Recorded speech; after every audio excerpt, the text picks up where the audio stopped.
मुंबई महानगरपालिकेसाठी आतापर्यंत सगळ्यात जास्त मतदान, ऐतिहासिक मतदान म्हणूया आपण त्याला, 2017ला जेव्हा भाजप आणि शिवसेना एकमेकांच्या समोर उभे होते तेव्हा 55.28% मतदान 2017ला झालेलं होतं, सर्वाधिक मतदान.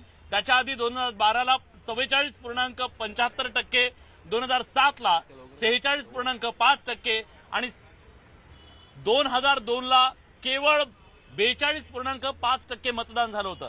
मतदानाचा टक्का किती महत्वाचा आहे सर? कारण काय दर्शवतं मतदान? मतदानाचा टक्का अत्यंत महत्वाचा आहे, याच्यामध्ये काही शंका नाहीये. पण आता आपल्याला हेही लक्षात घेतलं पाहिजे, पूर्वी ढोबळमानांनी ज्या निवडणुका असायच्या ना, तेव्हा असं म्हटलं जायचं की मतदानाचा टक्का वाढला तर तो जो सत्ताधारी आहे त्याच्या विरोधातला मतदान असतं, त्याच्या विरोधात ते मतदान अँटी इन्कम्बन्सी वोट आहे.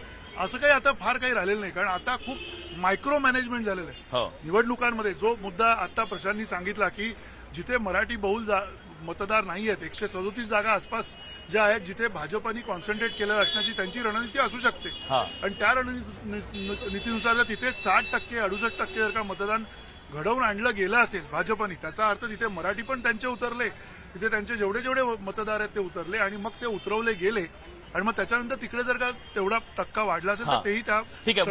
मुस्लिम भागामध्ये काय परिस्थिती होती? तिथं मतदार तितक्याच वेशानं उतरला होता का जेवढा लोकसभेला आणि विधानसभेला उतरला होता? नक्कीच मुस्लिम मतदार असतील किंवा सर्वसामान्य घरातील मतदार हा यावेळेला बाहेर पडला, कारण वातावरण हे बदललेलं होतं.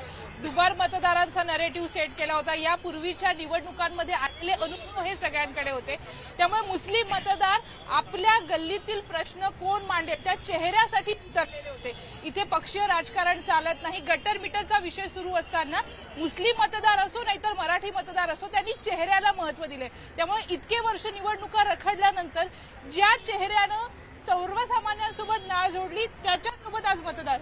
ठीक आहे. एक गोष्ट मला ऍड करायची, म्हणजे सुष्मितांनी सांगितलं की मुस्लिम मतदार हा मतदान कसा करतो, तर त्याच्यात आणखी एक महत्वाचा मुद्दा आहे की मुस्लिम मतदान आणखी अशा घटकाला करतो ज्याला त्याला अंदाज येतो की साधारणतः हा उमेदवार जिंकणार आहे, मग तो जिंकणाऱ्याच उमेदवाराला मतदान स्ट्रॅटेजिकली वोटिंग केलं, कारण त्याच्या गरजा ज्या आहेत ज्या बीएमसीवर खूप मोठ्या प्रमाणावर अवलंबून आहे. त्याला बीएमसीचा दवाखाना पाहिजे, त्याला बीएमसीची शाळा पाहिजे, त्याला कमी खर्चातल्या सगळ्या वाहनं पाहिजे, या सगळ्या गोष्टींसाठी त्याला बीएमसी पाहिजे, आणि म्हणून तो अशा व्यक्तीला मतदान करतो. त्याला वाटतं की या वॉर्डमध्ये हा व्यक्ती जिंकून येऊ शकतो, त्याला ते मतदान करतात, कारण मग त्या उमेदवाराला सांगता येतं की मी तुला मतदान केलेलं होतं आणि त्यामुळे आता माझ्या ज्या काही समस्या आहेत त्या सोडवणे तुझं काम. ठीक आहे.